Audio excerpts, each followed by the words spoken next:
అధికారంలోకి వచ్చిన 100 రోజుల్లోనే ఎస్సీ వర్గీకరణ చేస్తామన్న మోడీ ఇప్పటికీ ఆ మాటే ఎత్తడం లేదని ఎంఆర్పీఎస్ నాయకులు మండిపడ్డారు. ఎస్సీ వర్గీకరణ కోసం ఆగస్టు 9న ఢిల్లీ జంతర్ మంతర్ వద్ద మాదిగల మహాధర్నా నిర్వహించనున్నట్లు మాదిగ రిజర్వేషన్ పోరాట సమితి అధ్యక్షులు మేడి పాపన్న మాదిగ తెలిపారు. దీనికి సంబంధించిన కరపత్రాన్ని హైదరాబాద్ బషీర్బాగ్ ప్రెస్ క్లబ్లో ఆయన విడుదల చేశారు. వర్గీకరణ చేయకపోవడం వల్ల ఎస్సీలకు విద్య, ఉద్యోగ, రాజకీయాల్లో తీవ్ర నష్టం జరుగుతుందన్నారు. ప్రధాని మోడీ మళ్లీ కమిటీల పేరుతో కాలయాపన చేస్తున్నారని మండిపడ్డారు.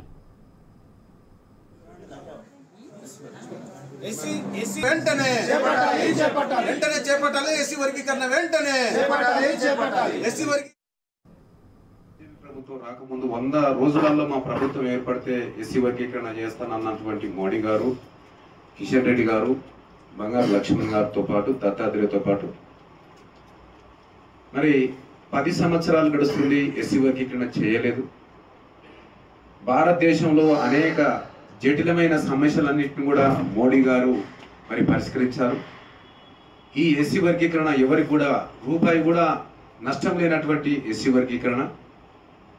ప్రధానంగా ఎస్సీ వర్గీకరణ జరగకపోవడం వల్ల ఎస్సీలలో ఉపకులాలుగా ఉన్నటువంటి వారందరికీ నష్టం జరుగుతూ ఉంది పెద్ద ఎత్తున.